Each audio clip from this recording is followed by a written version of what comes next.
Wrestling fans, internet fans, interview fans. My name is Kris Kloss, and this is yet another episode of Xtreme Memories. Of course, new episodes, as you know by now, dropping on the 15th and the 30th of every single month right here.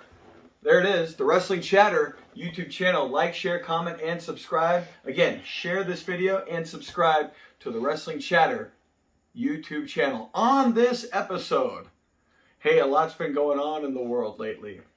We have a new king on the other side of the pond. Something the third. Well, we got a new guest right here on Xtreme Memories. Something the third. Preston Ascott III.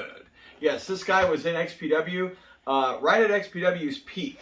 And to me, he was a little bit of a throwback to the old days, to the 80s, if you will, while we were doing what we were doing in XPW at the time. Preston Ascott III talks about all his training. Very interesting. The guys who he's trained with, moving out to the West Coast, becoming a star in XPW. And what was it? Kevin Kleinrock. That was his protege in the ring. Preston Ascott III. He is my guest. This is Xtreme Memories. My name is Kris Kloss, saying thank you for joining us and enjoy the episode.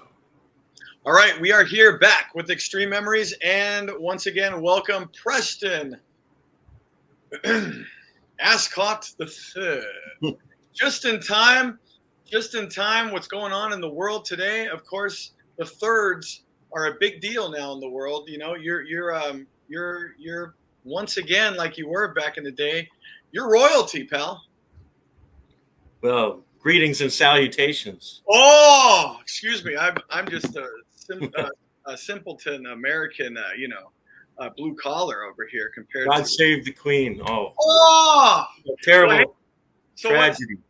So wait a minute. What's going on? I'm wearing black. A black hat here. It was just too short a life. It's just too short. Yeah. Well, welcome Preston Ascott III. I want to thank everybody for, again, checking us out. Like, share, comment, subscribe to the Wrestling Chatter YouTube channel. New episodes of Xtreme Memories on the 15th, 30th of every month. And then new episodes of Cali's Finest, by the way, on the 10th of every month.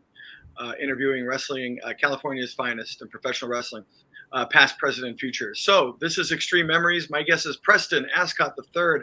And you had a good run in XPW. It wasn't a very long, but it was very memorable. And you were in the company, maybe I would say, arguably at its peak at the time. It was, it already found its niche. It found its ground, and wrestling was still on top. It wasn't starting to dwindle away at that time.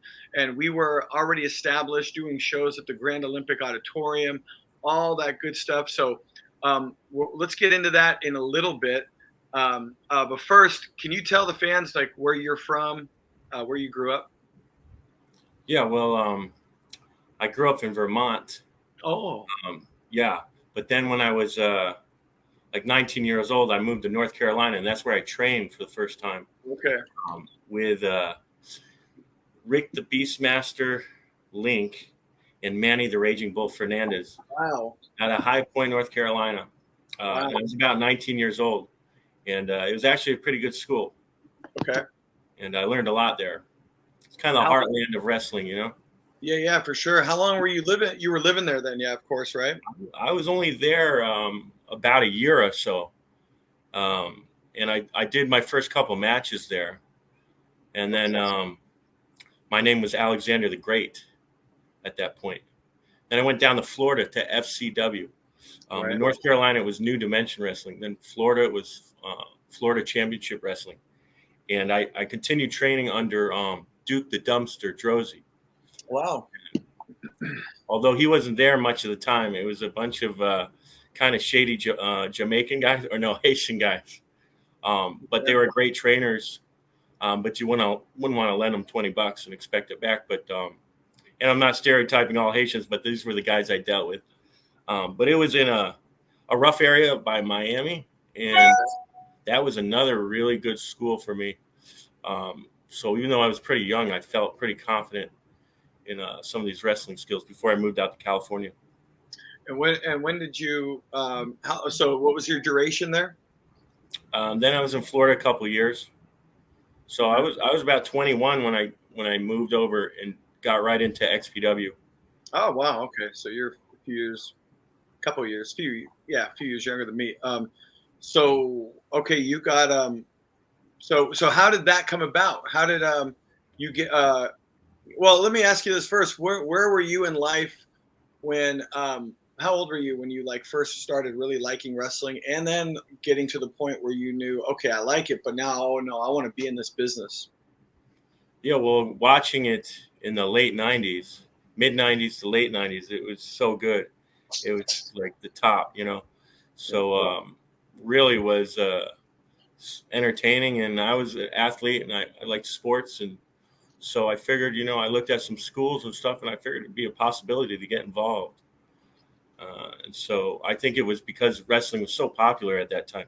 Monday night nitro parties and the battle between WCW and WWF. And actually, Right. I preferred WCW myself at the time. Oh wow! So you're cutting out there. Say that again about WCW. NWO 4 live. So you were WCW. Yeah. Okay.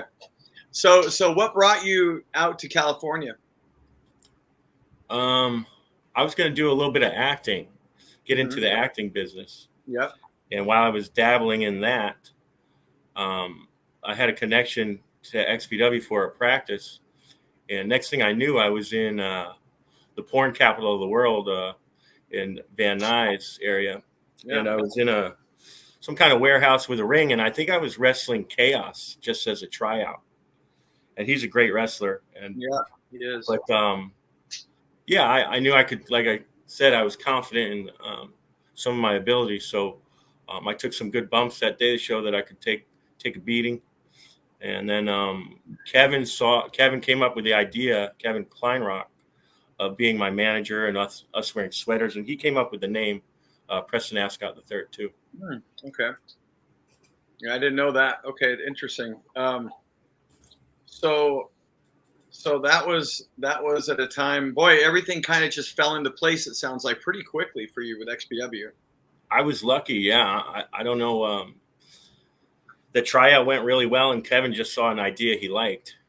Yeah. And we did some promos right away, and it was working out pretty good. And I think the crowd really loved it too. Yeah. Yeah, it was in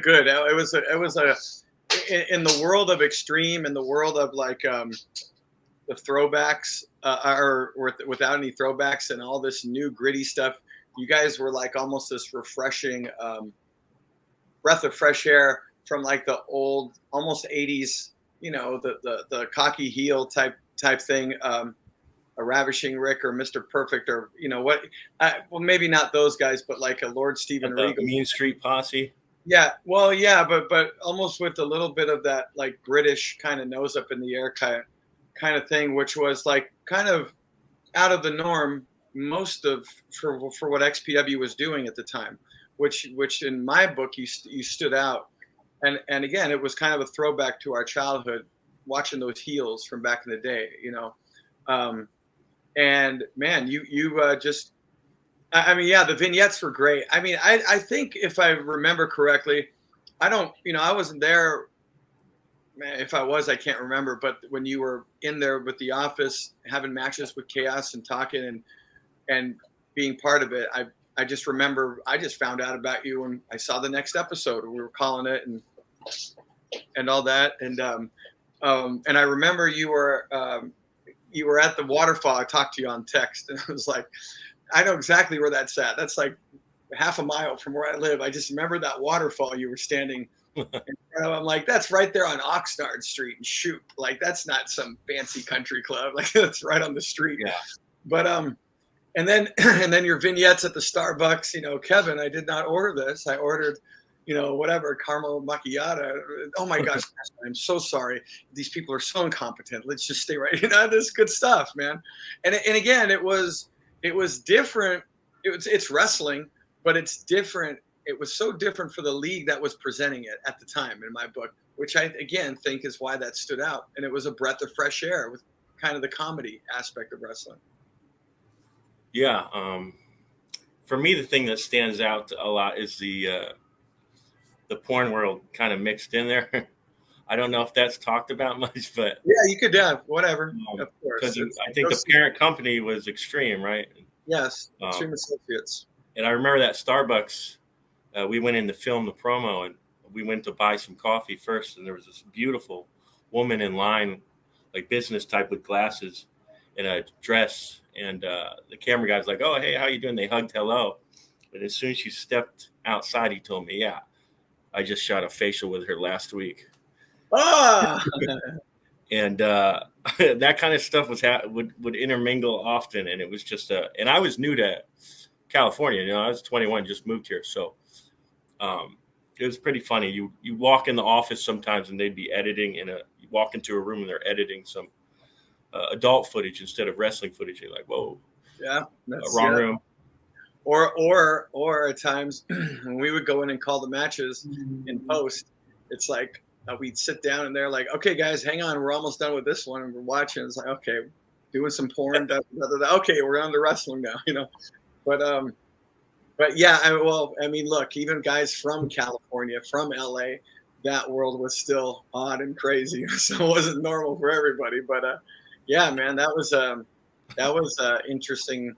Definitely an interesting part of the of working for XPW for sure, especially when you're a young guy. I mean, who's going to complain, But I remember one woman did complain. She's like, "Can that guy leave the room while we do this scene?" Oh wow! I think she was uncomfortable, but I mean, come on, man. I had a sweater on and a tennis racket in my hand. Do I look that way? Yeah, that guy's going to judge me, man. He looks, the highfalutin. What's he doing here? There was one quick thing. There was a funny time. I was waiting to do a promo with the tennis racket and the sweater wrapped around me. I'm waiting on the camera guy, and there was a oral scene they had to film right in the same room, pretty much. I'm waiting it, and the guy's name was Dick Nasty. Oh yeah, I think I remember that. Which I think's a famous British guy too. And then the girl, her name was Annie Body, and I almost had her. She was going to take me to the ring because I met her after. She was wiping herself down with Kleenex, and I was trying to have a conversation. And she's like, "Well, how much does it pay?" And that's when it pretty much ended after that because, hey, what are you talking about? Pay? Right. I don't have money. I think I got $100 for a match, $100 cash. Yeah. Early 2000s. Right. I think in the beginning, at least, we were all young and happy to do it, happy to be on TV. Were we worth more? Probably most of the time, but at the same time, what we were doing was worth a lot too. We were doing what we love to do. So, and we had a big platform, obviously, right? We were on television, home video, worldwide, all that. And I bring this up on the show a lot, especially for younger fans. It's like the scope of what we were doing can't be almost described now to this generation, because when you're on television, you're on television. There's no YouTube. There was no nothing. So there was maybe 50, 60 cable channels. Half of those were channels worth watching. And you had only a number of shows on each channel. We were just one of those shows, So it was a different feel knowing you were on television in one form or another back then. And it's still cool to be on TV, of course, but it's not what it was. It's way oversaturated, and you could feel that back then, being on that platform. Look, I've said this. I don't know if I've said this on the show, but you could argue this point. But I would say you could argue the fact that being on XPW or a league like XPW when we were on television, in some ways is a bigger deal than being in AEW or WWE today. Because being there, the paychecks are good. I'm not talking about that. Talking about the exposure and all that. You're on WWE, AEW today, great. But look at how much competition and not as big of a deal for them to be on TV as it was back in the day. So when we were on TV, XPW, we're not nearly as big a company, but television was so much bigger back then. So I'm just saying you can almost just, I'm saying this to best describe it to people that can't really put a fix on where media was at that time, you know, as compared to now. When look, a show like this or a show like anything, there's just so much competition. Anybody can be on public screen production anywhere now. So we were one of few entities that were on television, let alone pro wrestling, you know. Yeah, I got a lot of feedback from the TV show that really surprised me at first, because it was on a weird channel, but it was a local channel. Yeah, it was on the it was out here. It was on KGLA. Then we moved to KDOC, but that was the local syndicate for America One, which was broadcast in pockets all over the U.S. So we got kicked off of it when Sabu pissed on the Japanese flag, but then we got back on it again, right? Of all the stuff we've done, it was fake piss on a Japanese flag. That's what took us off with Onita and all that in 2000. But anyway, so we were syndicated throughout North America. We were able to do promos like we were talking about earlier. You know, without the TV show, you couldn't do all those fun promos and vignettes. Right. Right. Yeah, that actually was huge. Yeah. Being on there. And I still have some on the VHS, I think. Yeah. Recorded on VHS. Yeah. That I probably do too, somewhere boxed up. But yeah, somebody's putting all the almost all the episodes on YouTube. It seems like now there's almost, I don't know if they got all of them up there, but it's close, you know. So it's kind of cool that finally that happened. But yeah. But anyway, so what were some of your favorite moments in XPW? Well, can I just say quickly too before we go on to that? When I mentioned I only got 100 for match, yeah. I wasn't expecting more. Right. You know, that's how it goes. And actually, right. My experience, I've traveled. One time I traveled in North Carolina, like a 2-day drive or something, and the show was canceled. So that's one of those things you expect. But it is funny to look back on and see like an old check stub for $100 after you just took like a chair shot and thrown through a table. but yeah, at that age, it's this is fine, no big deal. I'll be fine. Yeah, you know? Exactly. Yeah. So you are in XPW. You are doing your thing. I think you and Kevin were funny as hell. I think you coming out with the sweater around your neck, and then Kevin's like copying everything you do, dressing like you, like the way he watched you, and then you would do something with your body language and he would copy you. Like little things like that were great, you know. Kevin was great. He came up with a lot of the ideas and I kind of went with them. Okay. So a lot of it's due to Kevin, but little things I try and throw in, like I trip over the ropes. Yeah. Throw water on the fans. When I started seeing fans with posters with like drawings of like Kevin sucking my dick, like a really well done drawing. I'm like, wow, there's people actually, big people out there, that big fans out here that just love getting mad at us. Oh yeah, man, that was. I mean, I even remember on commentary, I would get excited. Oh, cool, they're coming out now. This is some good old school shit now to play around with, you know. And now, okay, so the nickname the fans gave you was as Preston Ascott. It's Preston Ascott. Yeah. And now, was that name picked because you guys wanted them to play with it, or was that just a circumstance accident? Yeah, it just came up. Okay. It worked well because then I would scream at the fans about pronouncing my name wrong. And I remember it was easy to get the crowd going too, because they were pumped up and ready to go. In the Grand Olympic, that was great until that thing closed not long after I stopped wrestling, I think. The building closed. But that was a historic building. Like I think in the locker room, they had like all these famous boxers' names scribbled on the walls, like Mike Tyson and stuff like that. Yeah. We all signed that wall too. Everybody that performed there, like they gave us an opportunity to sign that wall. I don't know if it's still there because it's now a Korean church.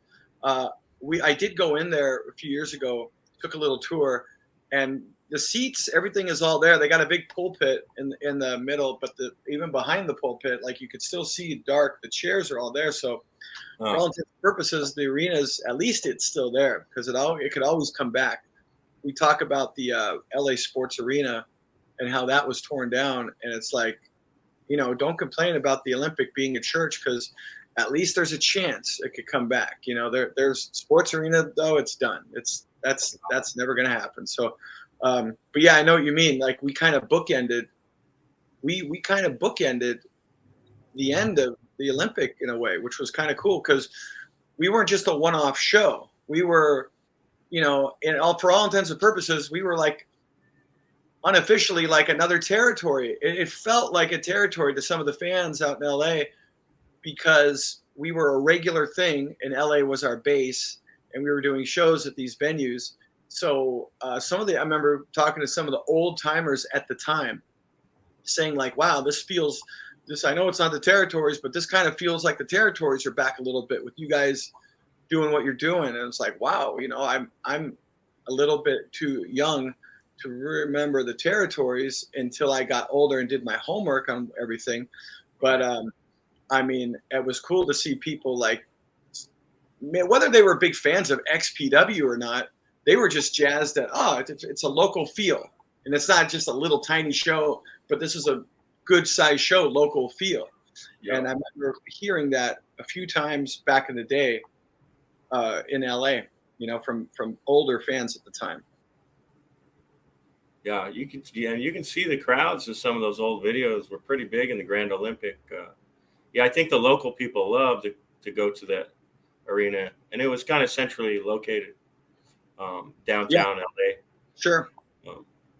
Pretty not too far from Staples Center, and no, man, that was historic. It was so memorable, and pretty big honor to be in that ring and be in that arena where all the greats were before us. But what was, so I mean, I don't know if you already shared that, but some of your favorite moments in XPW, because I can already maybe assume or imagine that you joining with the fans at the Olympic, it just doesn't get any better than that. When they were just rabid, we were that era, man. The fans, it was like a rock concert when we go out there. Sometimes it really was.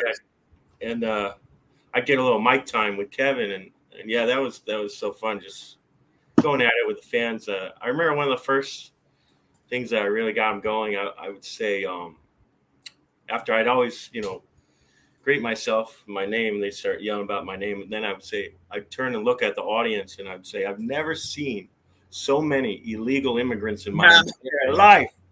Yeah. And man, that would get them pumped, because it was mostly Hispanic crowd. Right. And the great part is those like kids going to those shows, you'd see the same kids at metal shows, whatever, that were Hispanic.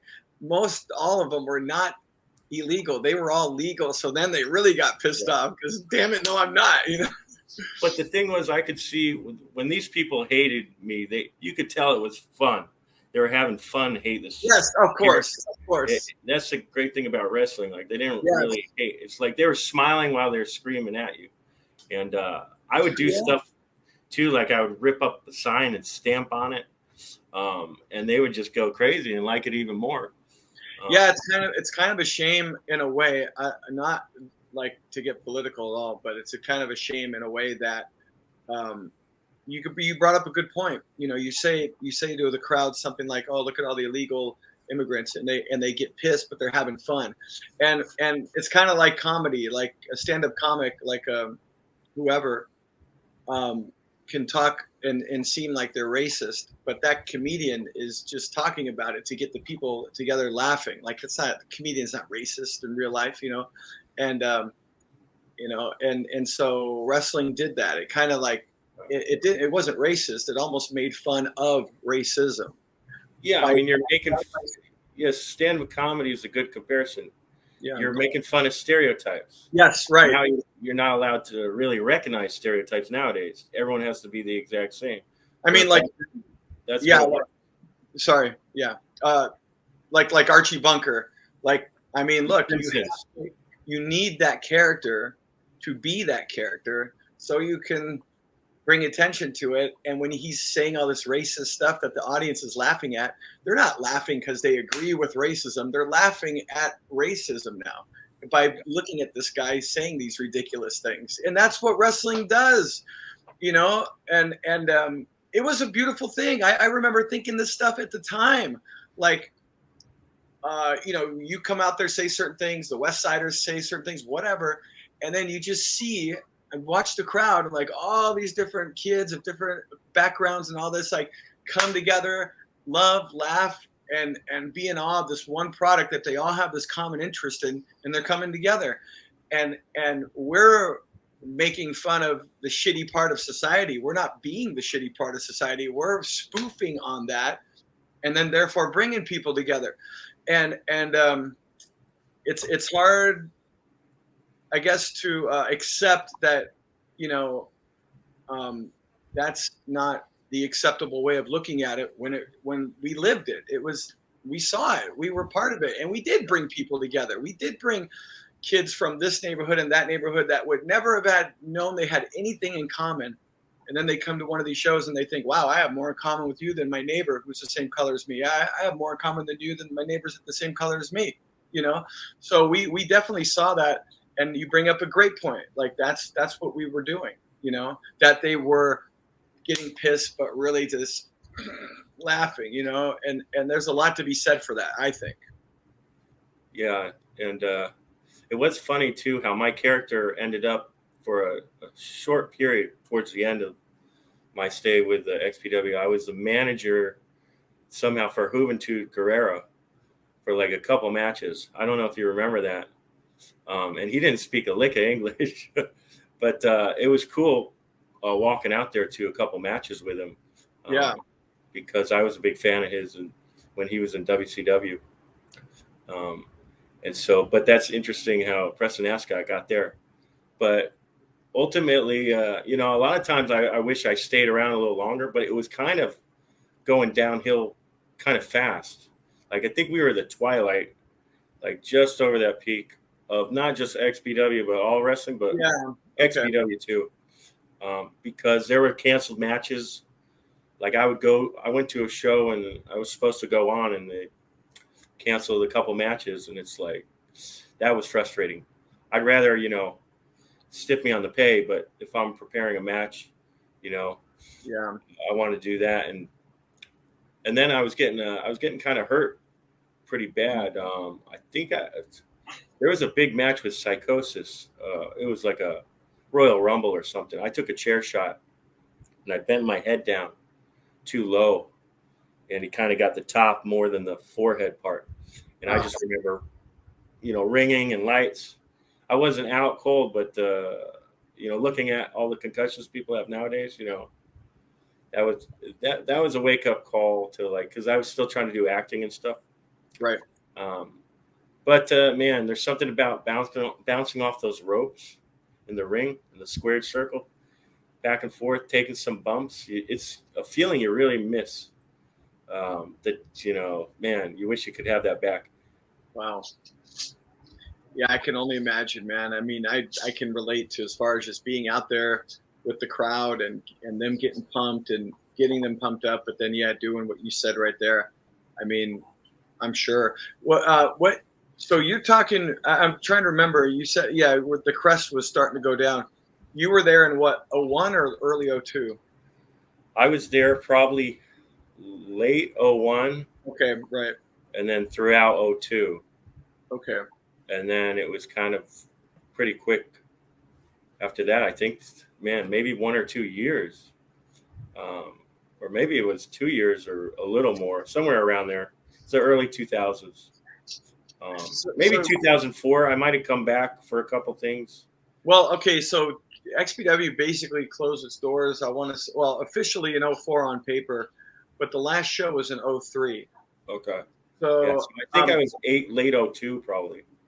Okay, do you remember, were you part of the you didn't go back east with the company though, right? You left before that. Yeah. Okay, so that would have been 02 then. Or toward the end of 02. So what happened? What went down with your exit from XPW exactly? Really, I just faded out. I stopped. I mean, another problem I think XPW had. I don't. It seemed like it was very political sometimes with match time, because I thought that I was getting huge crowd reactions, and then I was getting canceled, and I could see some of the other matches weren't that celebrated. But and there were some people that got pushes that I was like, what kind of character is this? It seems like a horrible character, but it's like a main eventer. And so I kind of got frustrated with that. And then with the injuries, then I just stopped going to the gym. I stopped calling as much. And I think another thing is Kevin was really busy because he was doing everything. Right. So he didn't really have time to be like a manager in the ring all the time. Right. So I think with a combination of that, of him being busy doing other stuff, it kind of just faded out because I never really seemed to have the support from the big guy that much. I didn't really talk with Rob Black, right? Yep. Rob Black? Yeah. Yeah. I didn't really speak with him too much at all. It was mostly through Kevin. Okay. So I guess he kind of just went with other wrestlers. I never really got like a bunch of calls to come back, but it was a mutual separation, kind of a fade out. I got you. Okay. Yeah, it was kind of on the quiet too, because I remember just kind of not really out of sight, out of mind, and then after a while, like, oh wait a minute, what is because it's such a big roster, you're following all these different storylines, and then after a while, it's like, wait, I haven't seen Preston Ascott in a while, and then I guess you find out whatever the story was at the time, but it was a revolving door for a lot of you just you didn't have time to think about it.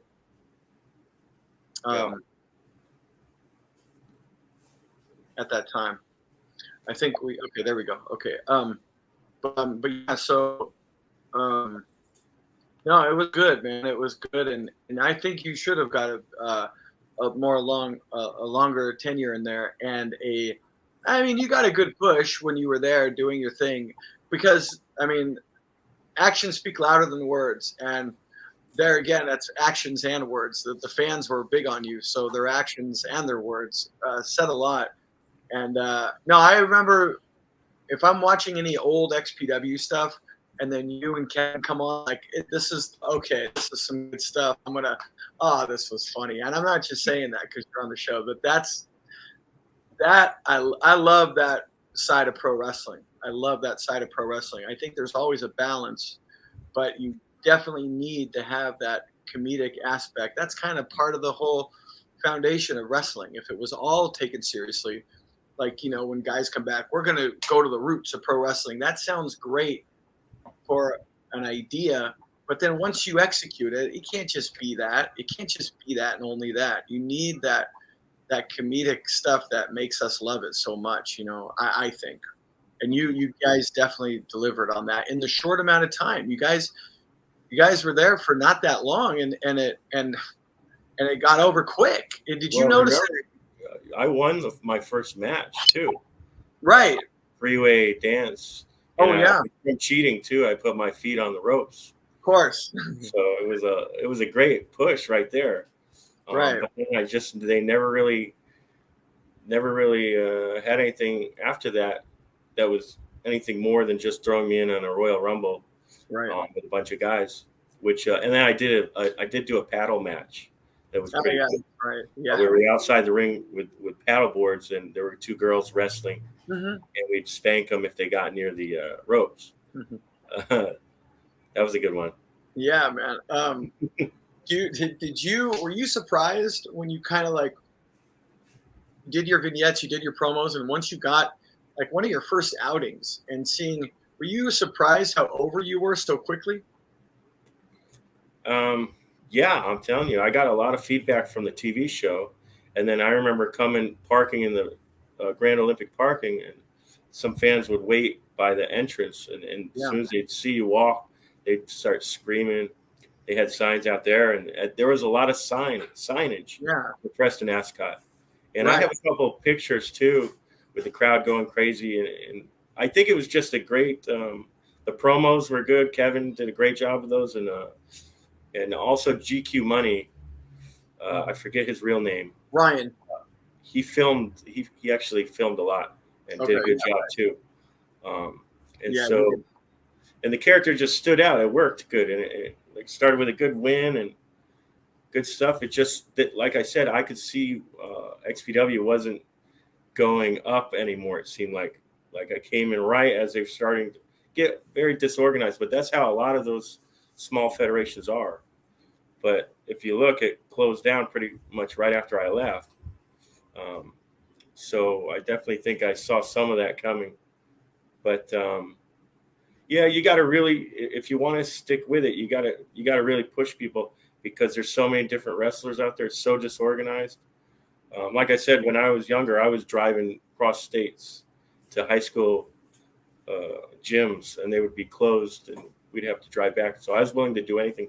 But at that point, I was, let me try some acting stuff in LA. Oh, that's cool, man. Yeah, I mean, I can relate to that too. But let me ask you this before we close out, and and if there's anything else you want to add, please feel free. But I talked a little bit about it earlier. What were your thoughts on Rob Black? He seemed like a big wrestling fan and a nice guy. I just really didn't talk to him that much. So I think, again, he was doing the adult film stuff with the wrestling stuff. It's tough to keep those organized together. And so he probably didn't even know much about my character, really. Like the heat that I saw with Kevin, he probably didn't notice that as much. Right. But he seemed like an old school wrestling promo guy that loved wrestling. Yeah, I just didn't talk with him that much. Okay, and then who were some of your favorite opponents in XPW? I remember I was only 21 too. Yeah. So I'm not like a 30-year or a 10-year veteran, Right. I'm like just some young kid who just came in. So I kind of got lost a lot that way because I was pretty young. Yeah. Well, I'm sorry, what was that last question? What were some of your favorite opponents? Oh, well, the Psicosis was one of the best ones. He was really good, a real pro, and easy to work with. And he was somewhat big name at the time for me. So that was big going, grappling with him. And then, bringing out Juventud. And then what was the other one? There was a good one I was going to mention.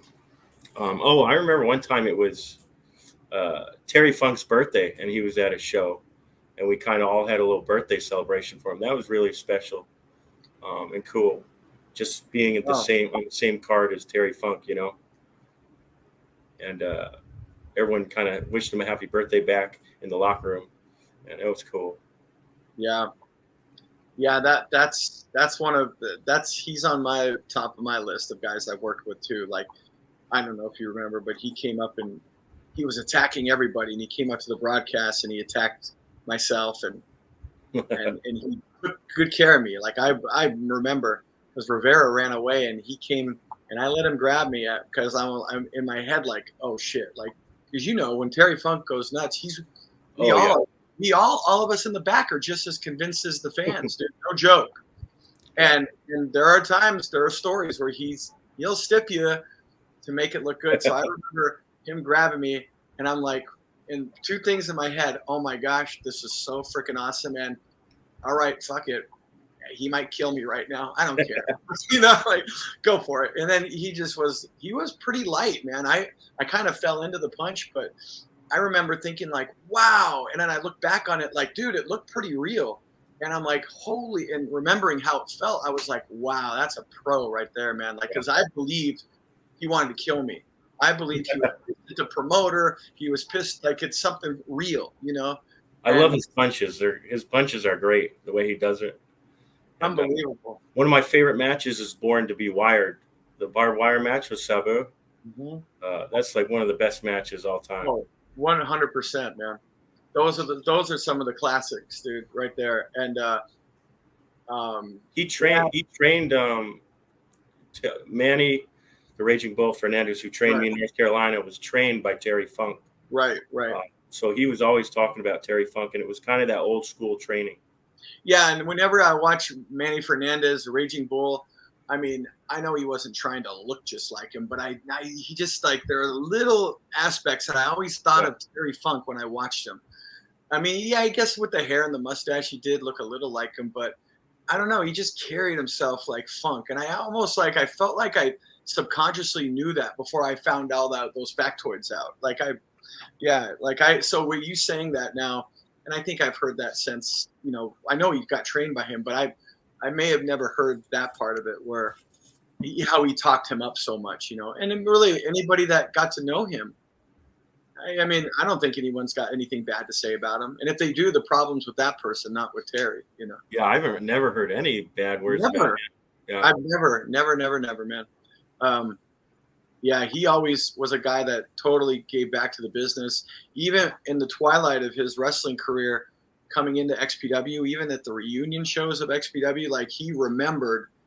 And I remember having these interviews with him on the phone from Alan Murillo on the TV show, and I was being in full TV host character, and I remember he was just like, okay, what are we gonna do? We gotta make this thing happen. And then we're listening to him like, dude, this is awesome. Like he's really not, he doesn't own this league, but he wants it to go over,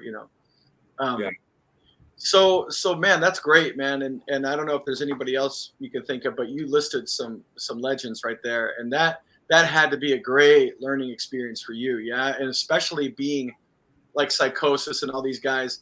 Not only are you getting to work with them, you're working an actual match. You're working an actual match that's recorded for a television show and home video. You're working an actual match that's in front of a big audience at a place like the Grand Olympic. I mean, you really put all those factors together. It had to be a great experience and a lot of learning.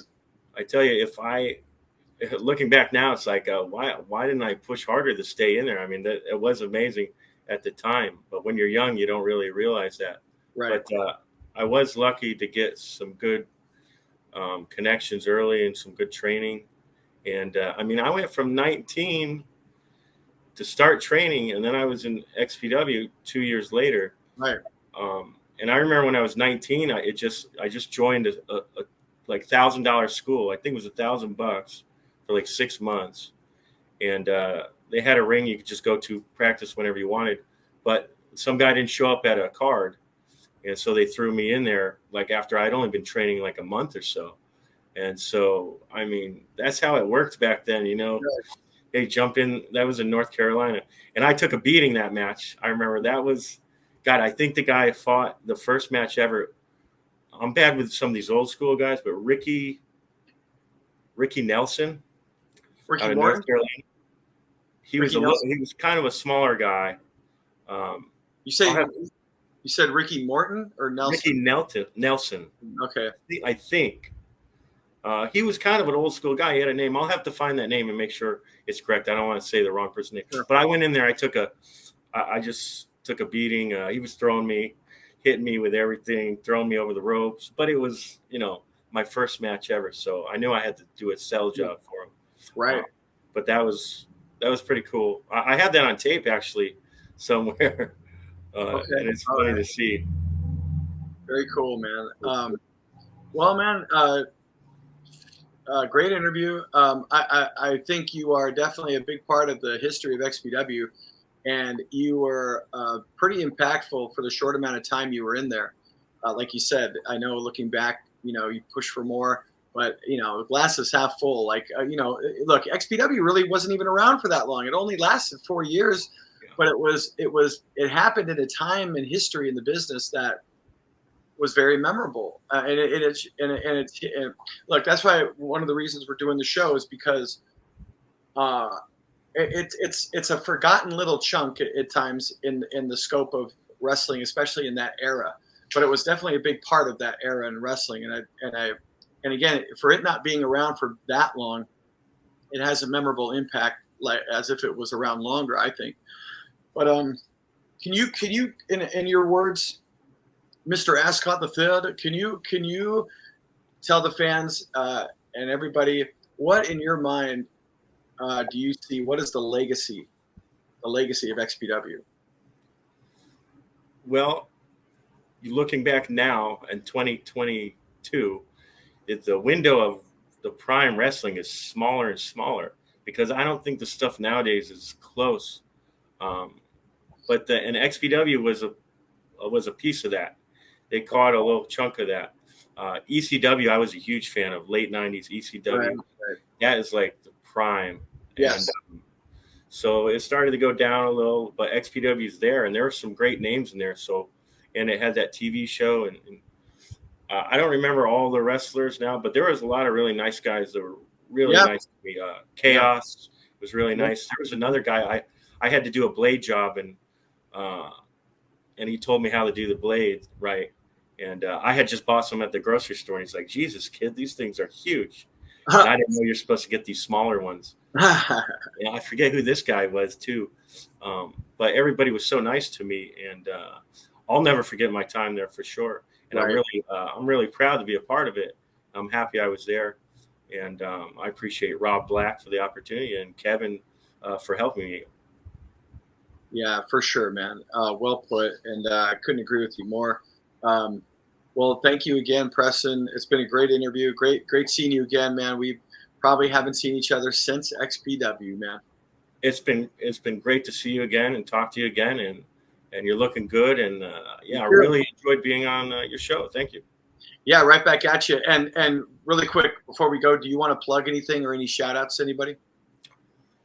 To the Queen, God bless the Queen. Oh my God, it's so sad. I'm sorry, and because not only the Queen, but because you specifically are on this episode, I am wearing black today. So, and they passed me over as a hair. Oh, Preston Ascott from the early 2000s. Oh, something please. More. My God.